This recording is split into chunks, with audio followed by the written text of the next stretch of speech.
A lot of people in 2025 are feeling like the housing market's unapproachable, housing's unattainable for them. What do you say about the housing market right now, and what's making it so daggone painful for people? Yeah, there's a lot there. A big driver for motivation to learn as much as I ended up doing was driven actually personally by not being able to afford a house.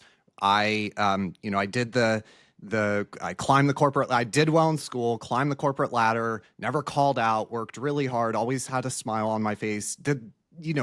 All of that. Ended up getting to a top level position, like a director level position within healthcare. And in 2019, I did the math and I could finally afford that house, that kind of, starter home. And then, yeah, like within a year and a half, I wasn't able to anymore. I would have to like double my income, then triple my income to qualify for a mortgage. So a lot of the motivation behind the research and the education came from housing specifically. So it's kind of like near and dear to my heart. I worked really hard, and yeah, the inability to get that cornerstone of the American dream was pretty. I took it pretty personally that had been removed from my option list. And what I would say about housing is, you mentioned it should be a utility good. It should be shelter, but it has become monetized. And there is now a monetary premium in housing, baked in to housing. And this didn't really start in 2019. Like, you can go back to 2008. The Fed came in and bought trillions of dollars of mortgage-backed securities. And through various QE, QT cycles, they still hold over $2 trillion of mortgage-backed securities. So, there's a lot to unpack with housing. Then on the other side, the way I always describe housing is really it's not creating wealth. If you look at housing priced in gold, so the number of ounces of gold for the median house at any given time, based on the price of gold at that time, it's actually near a record low, going all the way back to 1960s. So in gold terms, housing is actually really cheap, really affordable. And so this, changing the denominator is a big kind of, component of my work. And what I realized was it's not housing prices. It's not the housing market. It's not housing itself that's the problem. It is kind of everything else. So of course there are issues within housing. There's local zoning laws, NIMBYism. There's all of that, and it is very valid criticism in my opinion. But then there's, and of course there's the private equity and Blackstone, right? Like, all of these things are legitimate. But really at the end of the day, what has happened is, and this goes back hundreds of years, land banking, right? Like, real estate has always kind of sort of had a monetary premium, a way for wealthy folks to store wealth. And this is where that monetary premium has accrued. And it goes back even before 2008. If you look at the median sales price divided by the median family income, the price of housing has been running away from that median income for a long time, for many decades. So it's not necessarily just a recent phenomenon. I think that what we've seen recently is kind of like the blow off top, the real exponential change in a lot of these underlying metrics that have been there for a long time. They've been there for decades. And at the end of the day, real estate has gone from a utility good to now having this monetary premium kind of baked into it. And the central bank has not helped, and policymakers in Congress have not helped with their profligate spending and 7% pro-cyclical deficits under this administration and the last administration. There's really a lot of problems there. Of course, a lot of people point to interest rates. The average annual interest expense on the average house, the average mortgage, tripled from 2019 to now. So interest rates are also a factor. There's a lot there. There is no simple, easy fix, unfortunately. Well, that stat you just said, I don't want people to, I watched that video. I don't want that to blow over people's heads. Since 2019, the average household, the amount of interest that they're paying per year on their mortgage, you're saying is tripled? Yep. So if you were to, Was it like 9,000, like 27,000 ish, somewhere in that range? yeah.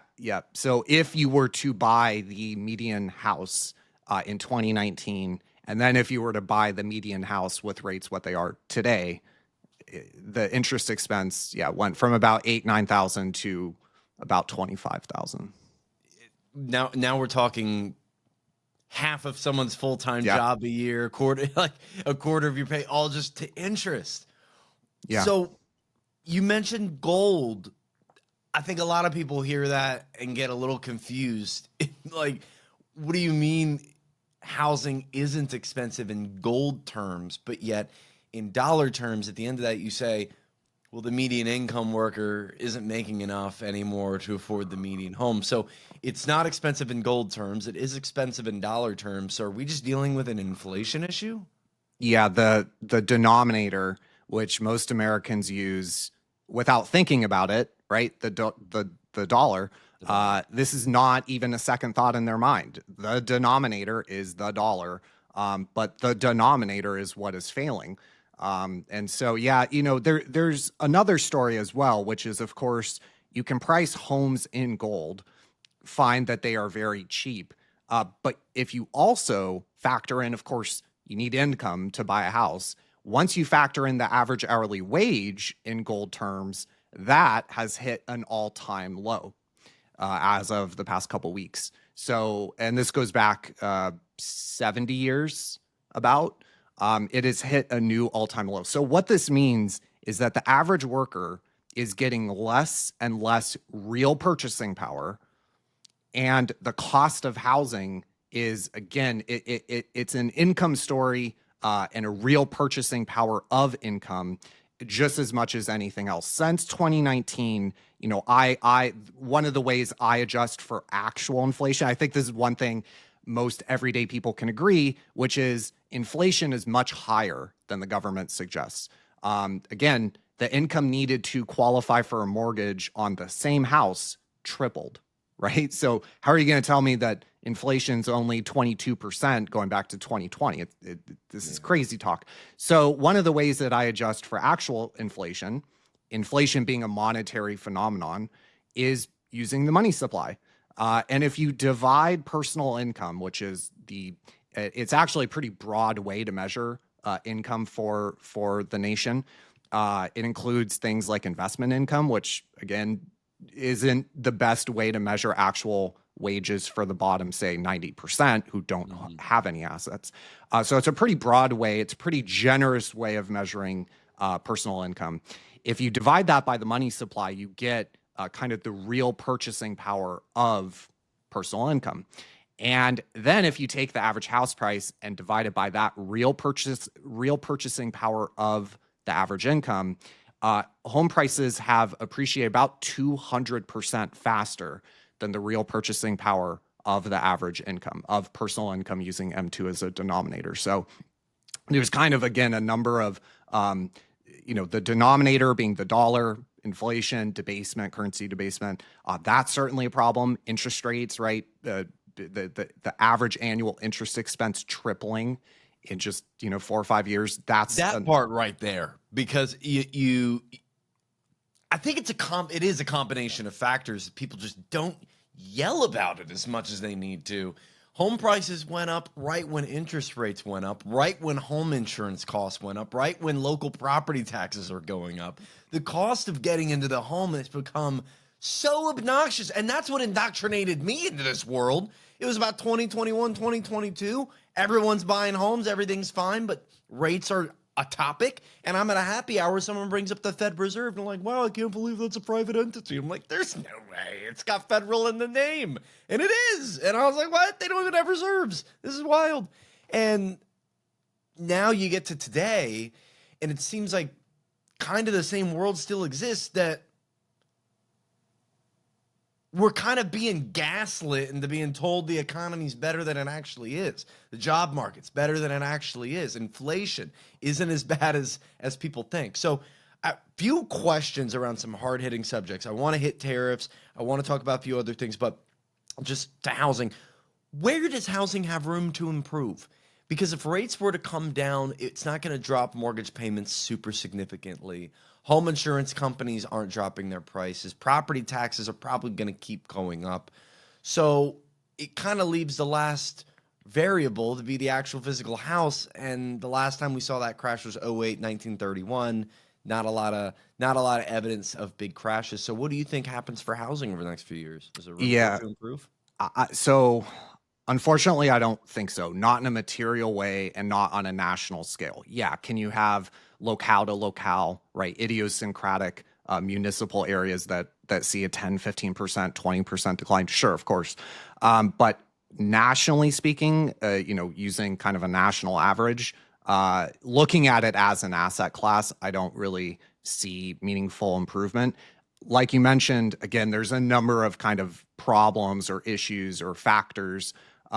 You mentioned property tax. If you look at the municipal bond market, a lot of these locales are in just as much kind of fiscal issue as, say, the U.S. government. And I live in LA. It's not just a story here; it's a story in a lot of cities. And so, yeah, from a revenue standpoint, I don't think that most locales have room to cut property tax. It's certainly an issue. Insurance is kind of a whole other ball of wax. That probably does not meaningfully improve either. Once you get to home prices, yeah, I don't think that they are going to decline in a meaningful way on a national average. You might see like 5%. But I think the bias is higher. And you mentioned that home prices, generally speaking, go up and to the right. So I think the onus, generally speaking, and it's the same thing with the stock market, these assets that are dollar denominated, as the dollar is debased, optically speaking, it's an optical illusion, but nominally in US dollar terms, they will continue to go up as more and more dollars are created, more monetary units are chasing the same amount of scarce goods. So housing supply, I think that there is less of a supply crunch than some people make out. Again, I'm not a housing expert like you, but from what I've gathered, the housing shortage, if we really cared about the young people in America, we could fix that shortage very, very quickly if policymakers had the guts to do it. Once you unlock the housing that is owned by corporations and private equity, and once you start going down prosecuting owner occupancy fraud and all that sort, it would be pretty easy to unlock some supply there. You mentioned interest rates, which I think is a massively under appreciated dynamic, which is that the Fed only controls the overnight interest rate. This is that federal funds rate. It's literally overnight loans. That is what that interest rate that you hear on the news, that is what it is referring to as the cost of a dollar on an overnight basis. Most normal people do not get overnight dollar loans. What they get are mortgages, car loans, credit card, right? Those are priced off of the longer end of the yield curve. Well, the longer end of the yield curve, the Fed does not control. And if anything, the long end of the yield curve, say the 10-year treasury bond or the 20-year treasury bond or the 30-year, the way that they are priced and the way that they react is the point of a 10-year government bond yield is to approximate nominal growth. And nominal growth includes inflation. So if you have an environment with higher inflation, long end rates will go up. Therefore, if the Fed is cutting interest rates more than they should, as some like the president are talking about doing, inflation will pick up. There's a lot to discuss with that kind of fiscal dominance piece, but long end rates will go up. And in fact, I like to look at interest rates in terms of cycles. And so, you go to 2006 into 2009, we were in a rate cutting cycle. You need to look at it as a cycle. We are clearly in another rate cutting cycle. The SEP, the Summary of Economic Projections by the Fed, Jerome Powell himself have stated that we are going to continue to lower rates. We are in a rate cutting cycle. It's just a matter of how much and kind of when they happen, but we are definitely in a rate cutting cycle.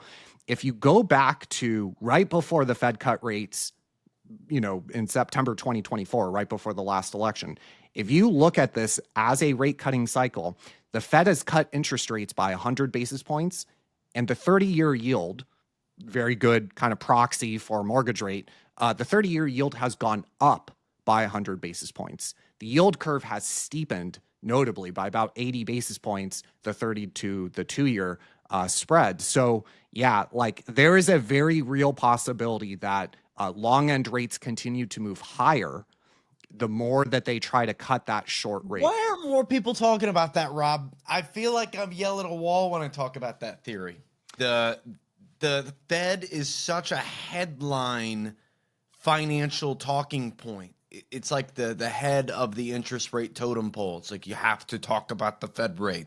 But then you get into what the Fed rate actually is. Like you said, it's an overnight borrowing rate. You know, us retail people, we're never touching that. That's internally within banks. And then you talk about the bond market actually affecting 30-year mortgage rates. I don't even know what the bond market is as a normal person because they don't teach it in school.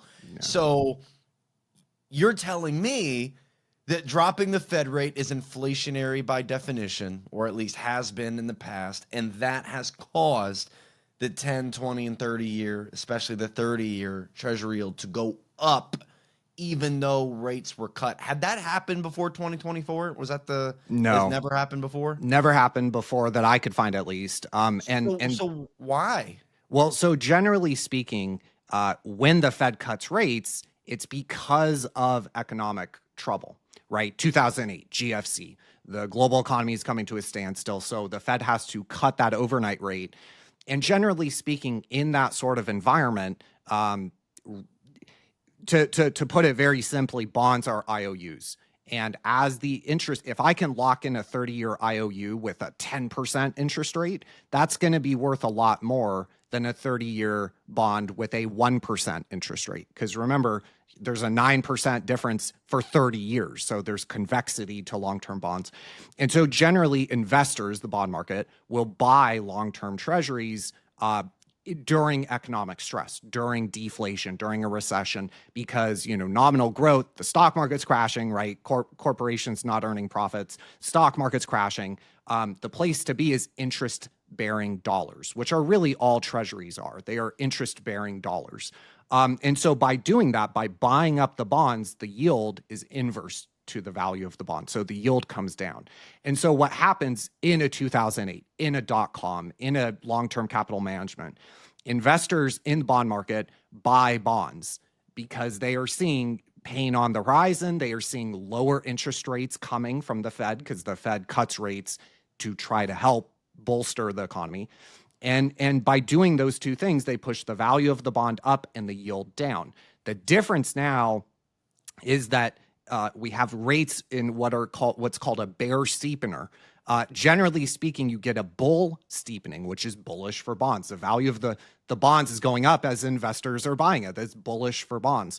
That is generally how rate cutting cycles and kind of economic hardship, recession, has been met with, is a bull steepener. And to be clear, when you say the value of the bonds going up, means the yield typically is going down. Coming down, yeah. They're inverse to each other. And so, the dynamics, debt to GDP, for example, has doubled in the past 20, 25 years. So, a lot of things broke and this is my whole kind of silent depression stuff, but, a lot of things broke around the late 90s, early 2000s, certainly by 2008. And, debt to GDP is one indicator of that kind of structural change in the U.S. economy. And so I would say that, generally speaking, if you have a debt to GDP of 120, 125%, if you're the U.S. government, if your interest expense is your fastest growing budget item, if interest expense is eating up 20% of tax receipts, if mandatory spending, Social Security, Medicare, interest defense, if that is over 100% of your revenue, you're not in a great place. And look, I've studied emerging markets and their bond markets. We just did a video on Turkey. Not trying to draw a one-to-one there, but yeah, look, an emerging market going through a fiscal crisis, a currency crisis, a sovereign debt crisis, bond yields do kind of the opposite of what they have always done here in the U.S. And look, like I think in even the TradFi world, even the kind of CNBC world, is still kind of asleep on the fact that this is the first time we've had a rate cutting cycle where long end rates have gone up, where we have had a bear steepening, because as rates are moving higher, say at the 30-year, that means the value of the bond is going down. Yes. And so, yeah, I think it's tied to the fiscal. I think it's all kind of one big story, one big, very complicated story. But yeah, look, I think the bond market is starting to wake up to the fact that really the only way out of this mess is to shift even more issuance into short-term treasuries, short-term bills, which are much more cash-like. They're much less volatile, much more readily levered into new U.S. dollars. They are the collateral for the financial system, and it's more stimulatory to issue more debt in these short-term bills, which are, again, more cash-like. It's more akin to printing money than it is issuing a 30-year bond. We have shifted, again, going back to the last administration, we have shifted more and more of our issuance into short-term bonds, bills, and notes. And this is kind of the first thing that usually happens in an emerging market starting to go through a fiscal crisis.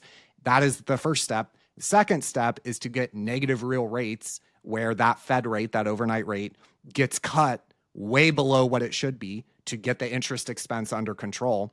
And for example, what Trump is talking about is cutting the federal funds rate to, call it 1%. Well, we have core CPI running at 3.1.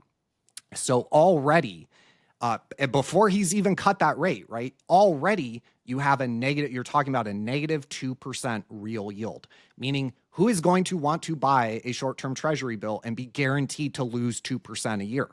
And the problem is that once he actually does that, if he's able to get his wish, core CPI is not going to be 3.1. It's going to be 4.1, 5.1. So now you're talking about a negative 3, negative 4% guaranteed loss on those treasury bills. So that's what's called a negative real rate, where inflation is higher than the interest rate that you're getting to try to compensate for inflation. So they're running it hotter than, and look, that's kind of what we did after World War II. The last time debt to GDP got this high, fiscal dominance, the Fed lost, it didn't really have any independence. And it appears we're kind of going back in the direction of fiscal dominance, at least if you are listening to, and believing the words of this administration. I think it was 1951 or 52. There was something put in place for them to receive more independence. 51, yeah, the Fed Treasury Accord, yeah. I've become a nerd for the history of it all, of how we got here, why we came over, who financed it, why they it's just so interesting to me that when you talk about we've been running the same playbook, it's really just been the same playbook from other centuries and other kingdoms and dynasties. This interest-bearing loan that seems to plague most economies at the end of it all. So let's talk a little bit then around two things, because the Fed rate and whether or not it will directly lower the 10-year or 30-year yields to lower the mortgage rate. I'm on the same side of the line as you. I think we just watched the first time ever it happen, and it's probably going to happen again. My follow-up question to that would be, do you think then we will have to quantitatively ease in order to get rates down? Yeah. So I think generally, if I had to forecast kind of how I see the next year or two going, I think that Trump is serious about this fiscal dominance, this negative real rate, where they're cutting the federal funds rate way more than they should be. They basically are resorbing the Fed under the Treasury. Yeah, because he's come out a couple times, 200, 300 basis points, right? Yeah, like 300. Yeah. At first it was 100, then it was 200. Now it's 300. And again, core CPI is running at 3.1%. This is over 50% above the Fed's long run target of 2%. And so, yeah, I think that he is successful in doing that. He's nominated Stephen Myron, to the Fed. He has a number of appointments by the time his term is up. He will be able to appoint, I think, 3 other Fed governors as long as no one else resigns. So I think that they are pretty serious about reducing interest expense, basically running monetary policy with the sole purpose of reducing interest expense and making the fiscal, the government debt and the fiscal manageable. That's fiscal. When I say fiscal dominance, that's what it's referring to. Not for the central bank to act in the best interest of inflation and unemployment. The purpose of the Fed is very, very notably shifting into make the debt serviceable, make sure the treasury market, doesn't fail, basically, which has always kind of been really one of their main objectives. So that's kind of step one. Well, what are the consequences of that first step? You're going to have the dollar weaken because, again, who is going to want to buy a interest-bearing dollar or a dollar, a treasury or a dollar when the Fed is not independent? Number one, this is one of the core pillars that has made the dollar the reserve currency, made it so structurally overvalued, is our Fed and the central bank independence and the fact that we're not like an emerging market. So you're removing that pillar. You're instituting negative real inflation adjusted rates by quite a bit, 200, 300, 400 basis points. And so, yeah, the dollar will weaken. It'll be in terms of other currencies, right? There's a number of ways to talk about the dollar. There's relative to other currencies. There's purchasing power for us, normal Americans. It'll weaken, probably continue to weaken relative to other foreign currencies. And then it'll weaken in terms of domestic purchasing power. And again, home prices going up, what that gold thing, going back to that, what that tells you is that it's all an optical illusion. The price, homes did not get more valuable. When they went from $300,000 to $500,000, they did not get more valuable. The issue is that it takes that many more dollars to get the same house. The dollar became that much more worthless that you needed that much. And the same is true with like the gold price, right? When the gold price doubles over the past 2 years, gold is still just a shiny rock. And when you talk about monetary base expansion being the core root of most inflation, 2020 was when we saw, 50% increase in our M1? Yeah, so M1 in 2020, the formula for it, the calculation, how they calculate M1 was changed. But M2, yeah, M0, which is the monetary base, bank reserves plus currency, that's the kind of base money or official government money.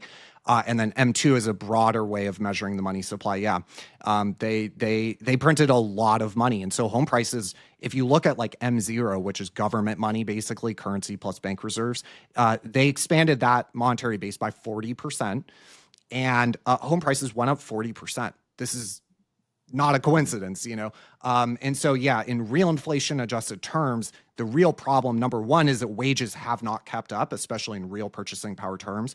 And then number two, that they are printing so much money. We are running 7% of GDP pro-cyclical deficits while we're running a current account deficit of 6% of GDP. I mean, it's so anyways, going back to kind of the way I see it playing out, you mentioned QE.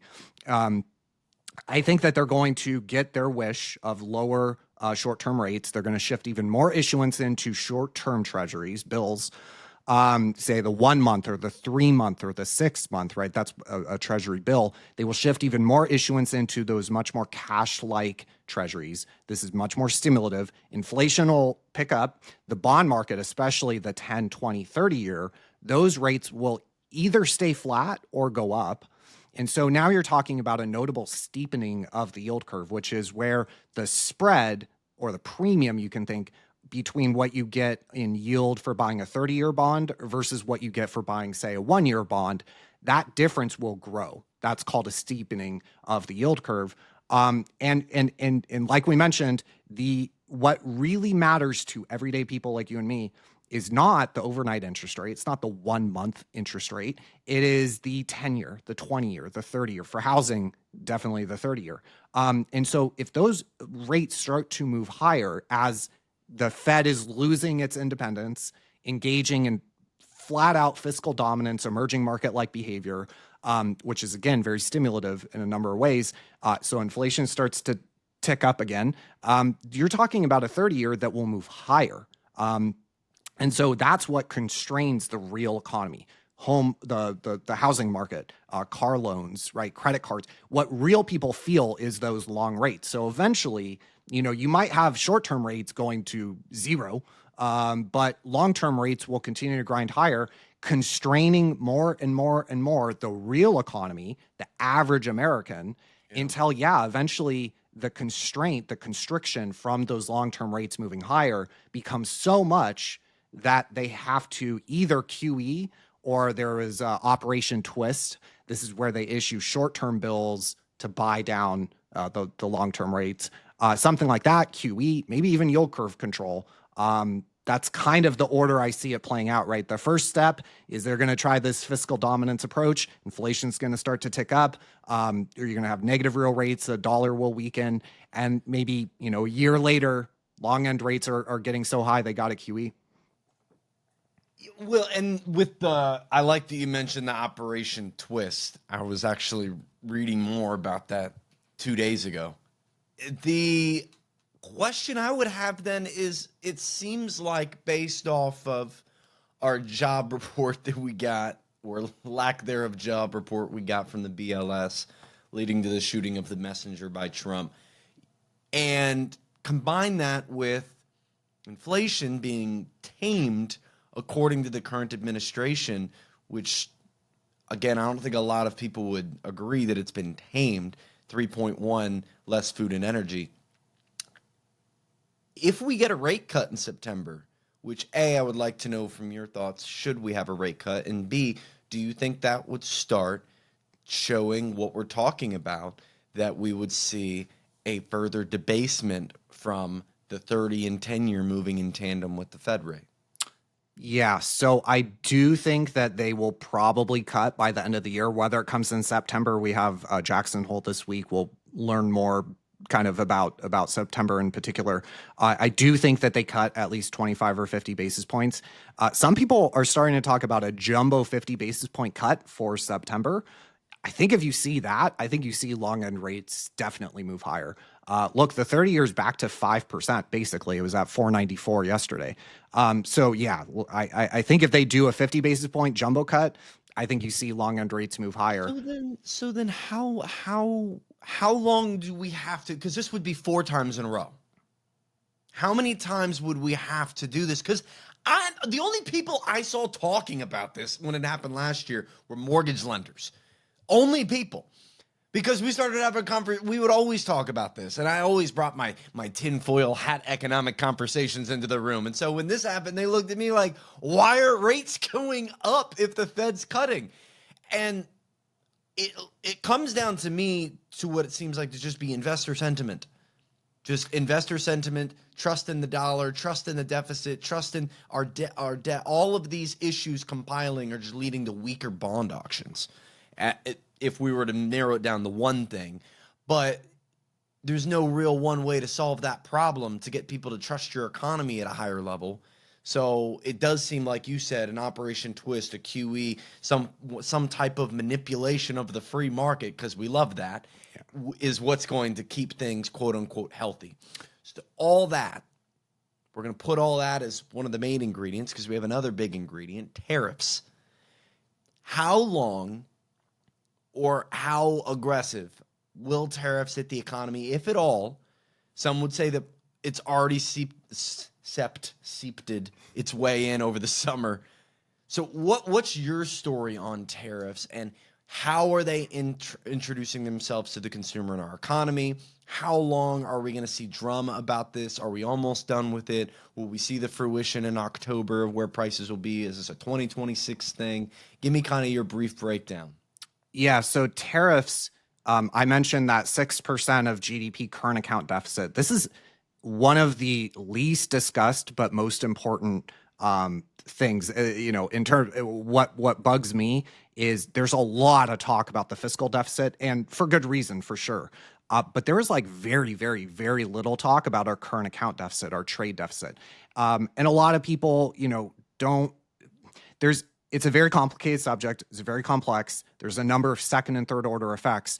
But to put it very simply, when a country runs a trade deficit or current account deficit, which is the mainly comprised of the balance of trade, The other way of saying that is that they run a capital and financial account surplus.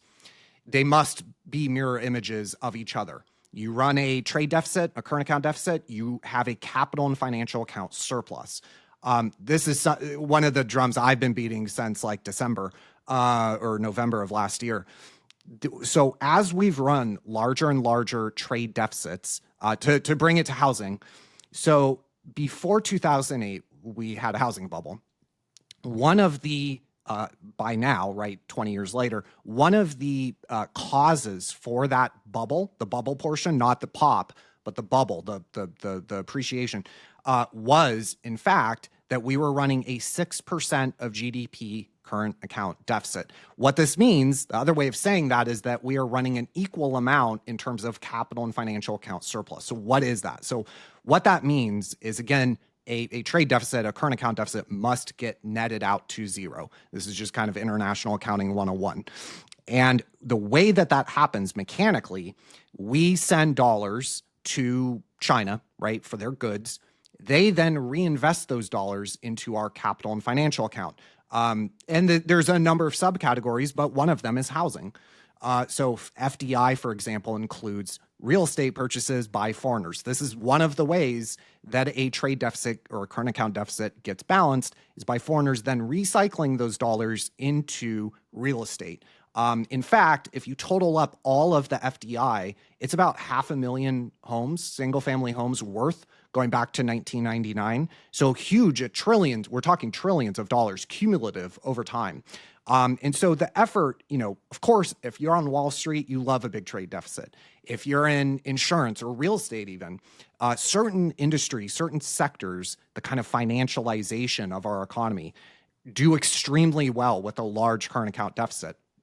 Because what that means, right now it's about $150 billion per month, or $450 billion per quarter. The other way of saying that is that $450 billion per quarter must flow into treasuries, corporate bonds, U.S. equities, real estate, right? So you can imagine if you're in finance or real estate or insurance or any of those kind of financial areas, this mechanical structural bid into your financial assets is great for you.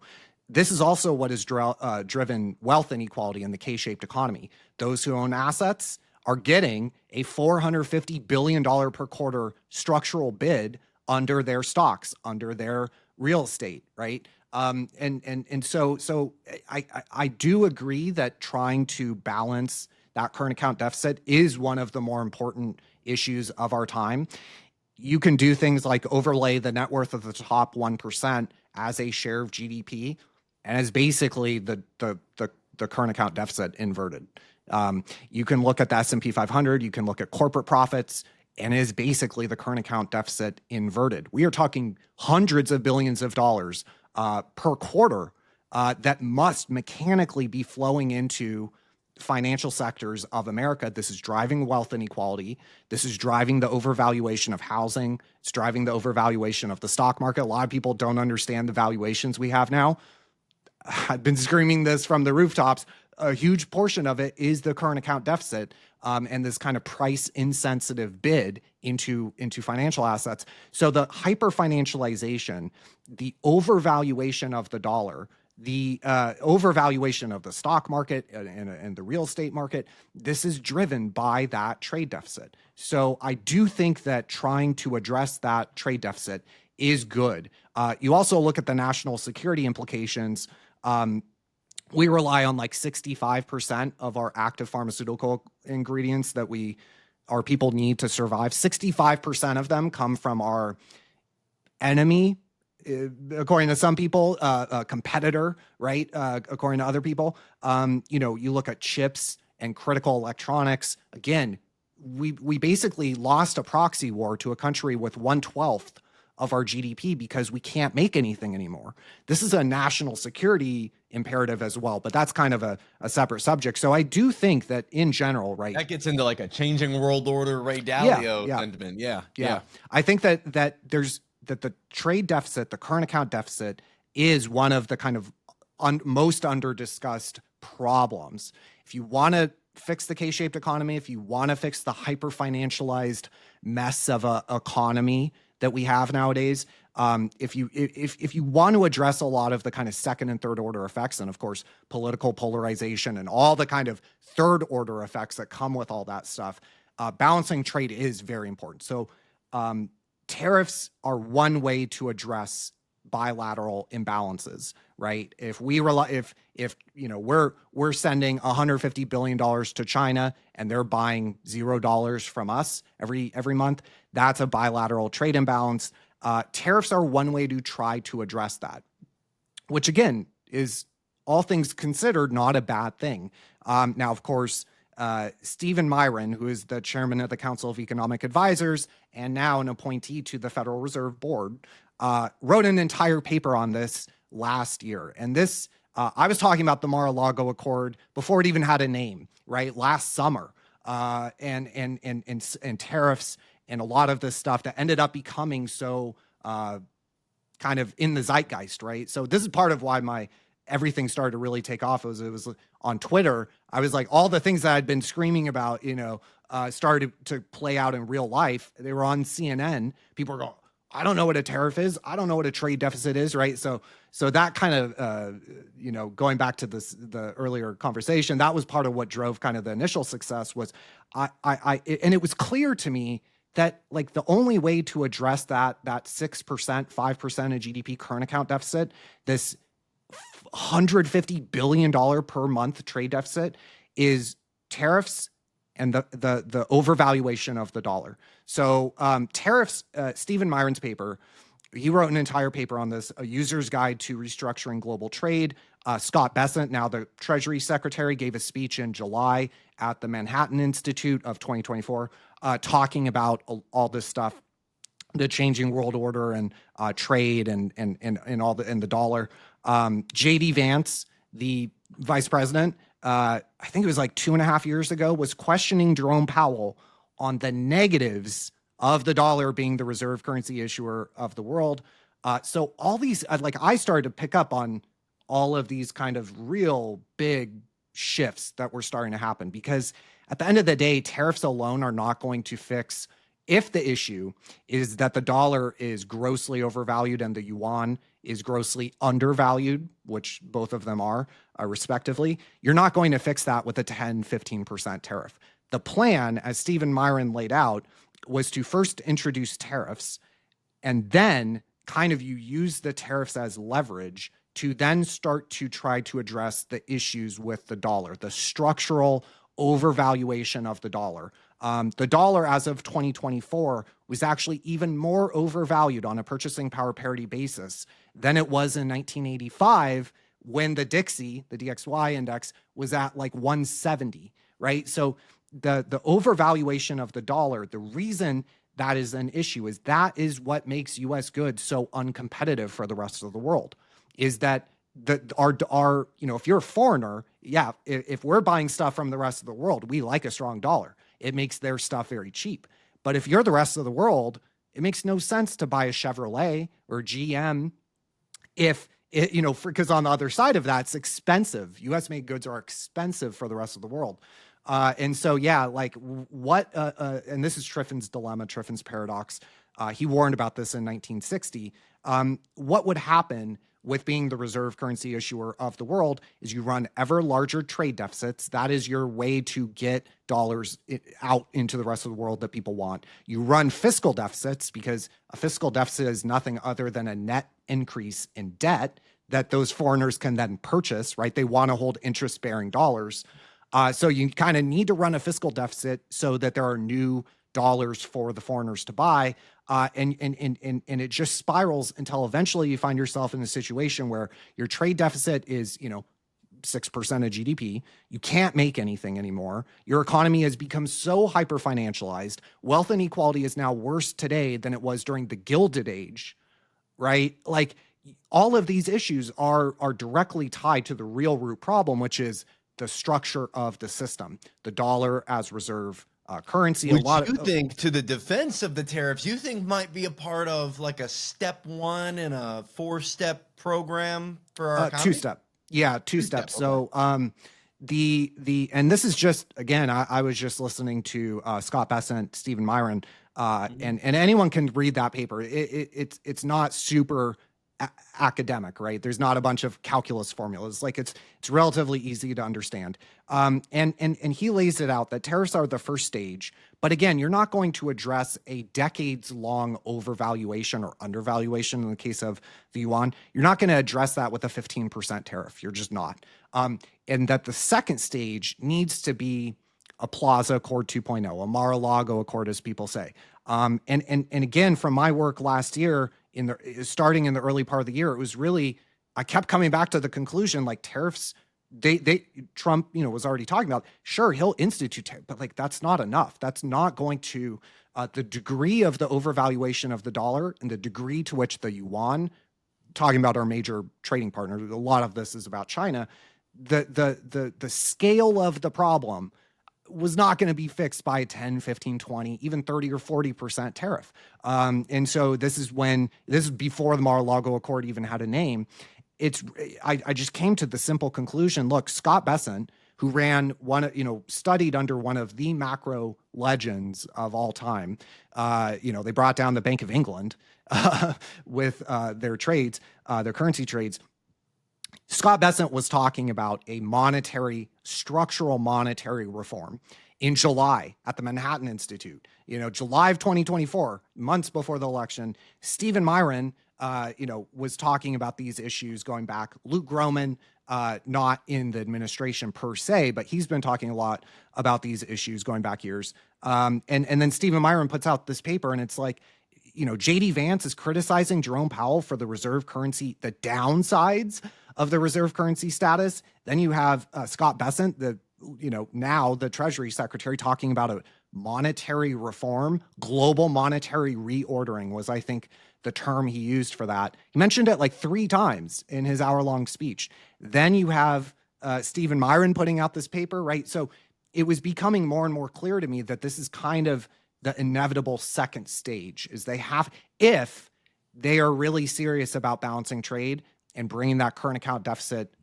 improving it, if they are serious, then the next step must be to address the dollar. If they are not serious, then, that second stage might not come. But, I tend to think that they are, I don't know. Today, I would give it a 50-50 chance. It fluctuates based on the day. But yeah, I do think that there is recognition within the administration of some of these kind of much more complicated, much more under-discussed dynamics like Triffin's dilemma, Dutch disease, and these sorts of things. I think that this administration is the first one I've ever seen, even studying right before I was born, the first one that actually understands Dutch disease, Triffin's dilemma, some of these issues. And so if there was going to be anyone to do that second stage and address the issues with the dollar, it would be this administration, in my opinion.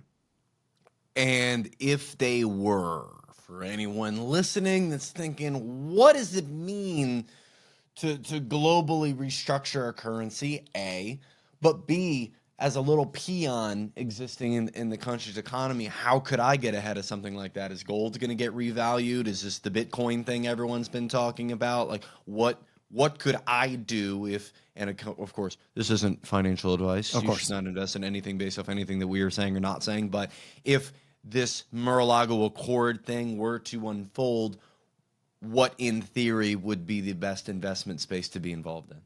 Yeah, so there's kind of 2 big parts of the Mar-a-Lago Accord. There is the dollar relative to other currencies, relative to other fiat currencies like the yuan, for example, or the yen.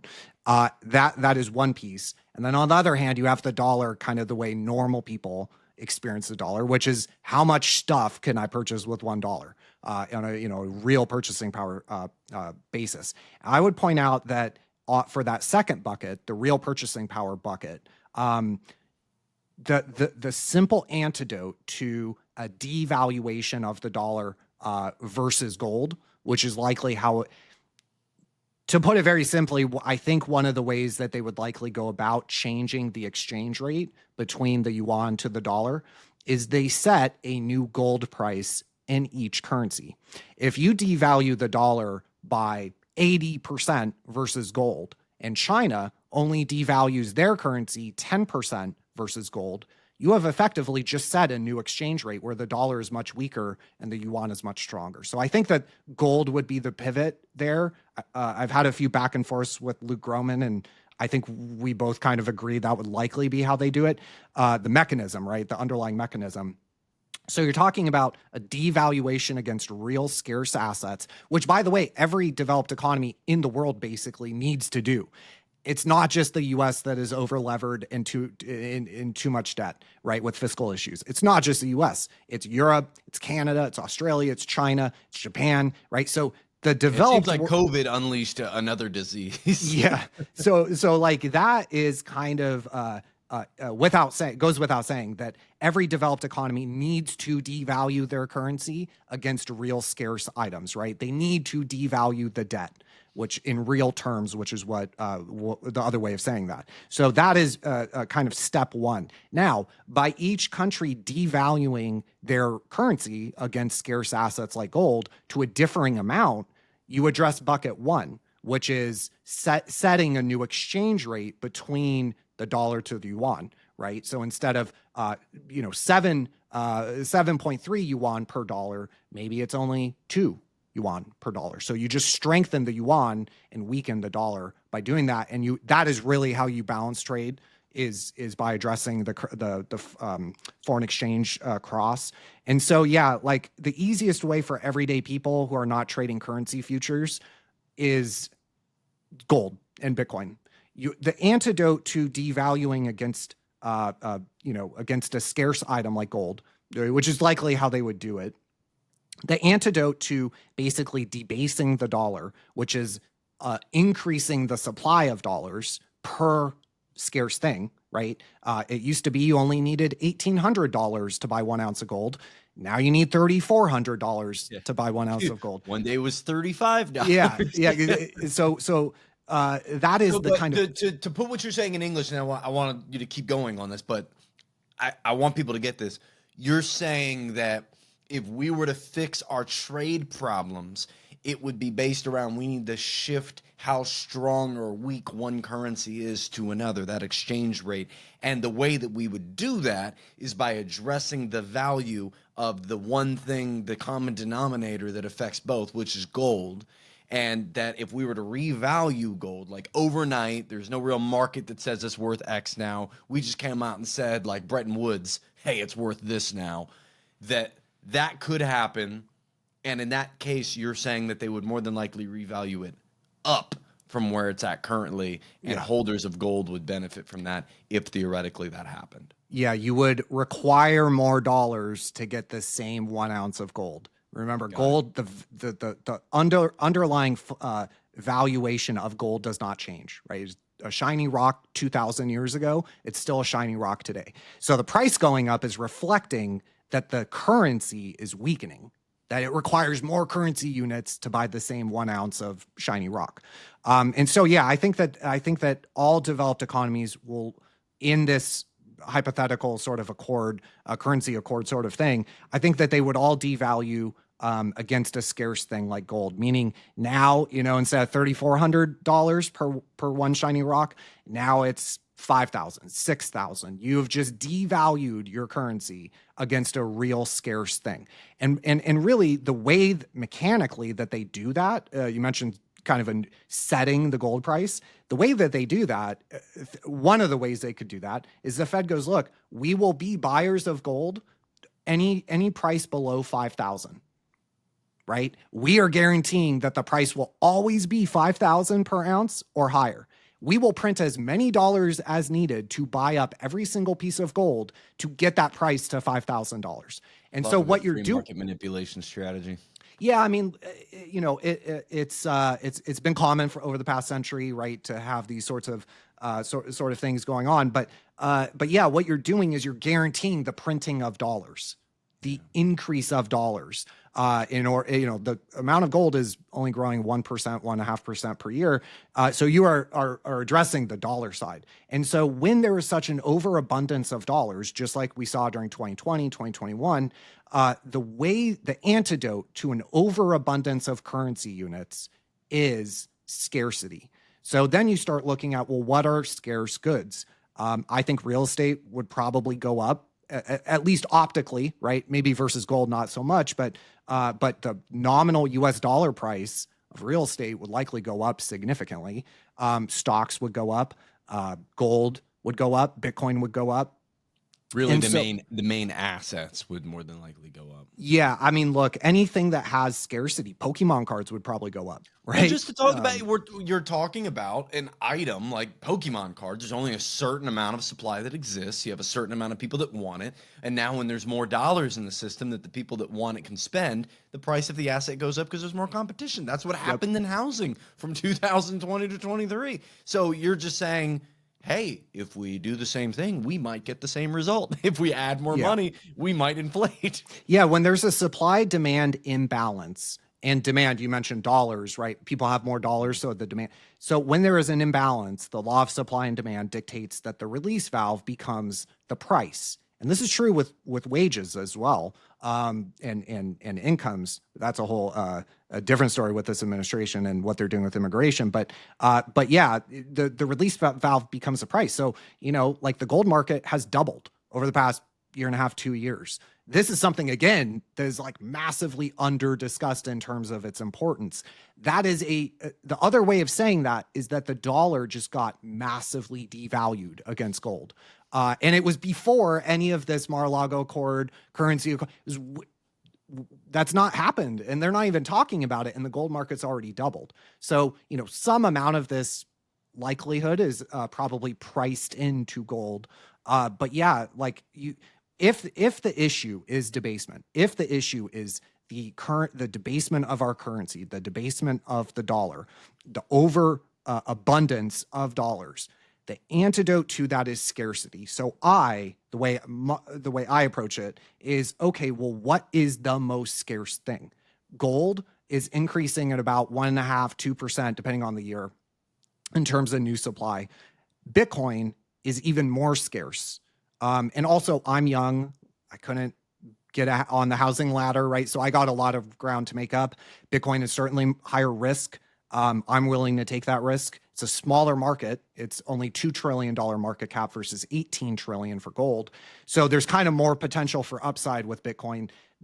In terms of new Bitcoin that are coming into the market, that is fixed by the protocol at a lower rate than the inflation rate of gold. So it is more scarce. Is hard capped. There will only ever be 21 million. And again, it's kind of higher risk, higher reward. But yeah, like all roads, if you look at the mega trends of the past couple decades, even 100 years, really, currency debasement is like the mega trend of the past, of my lifetime, of your lifetime. They will always continue to debase the currency. The money supply grows at like 8 or 9% per year on average. They'll tell you inflation's only 2%, right? Or whatever. But the money supply itself, actual US dollars, are growing at 8, 9%. So like you want to look for the antidote. What is the antidote to an oversupply, an overabundance of these currency units? The antidote is scarcity. That is going to be the biggest concept, I think, for people to, in terms of what everyday people can do.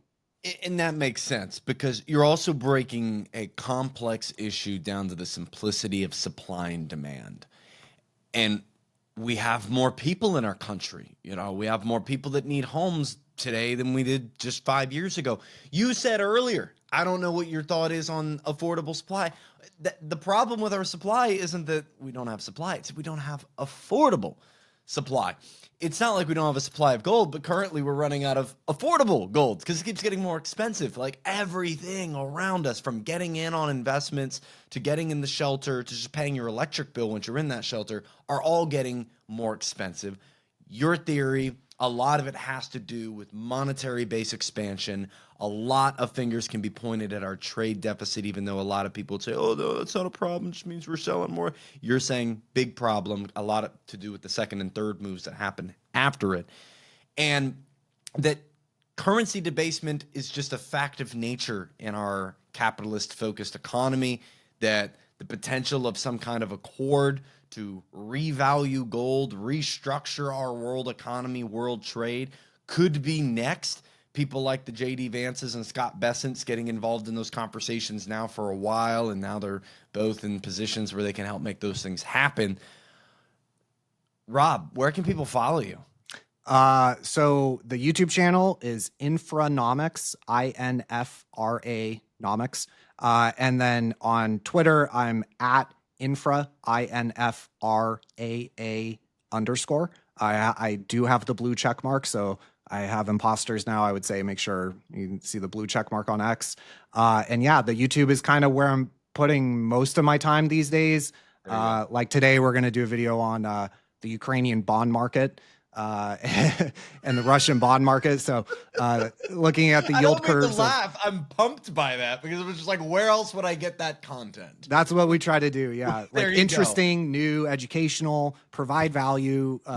You recently touched on the dollar liquidity shock incoming, how foreigners ended up owning America. Is the bond market breaking? I mean, you're not just getting into when will home prices come down. Like you're getting into the cogs of the system and defining them and saying why they're here and what could replace. It's really good. Highly suggest any layman that wants to learn more about the economy, just like how I focus on housing and you're focusing on economy and the graphs. And I'll have to say too, this is the first time I've seen your face after months of following you, because as a fully faceless YouTube channel, making the graphs the main focus.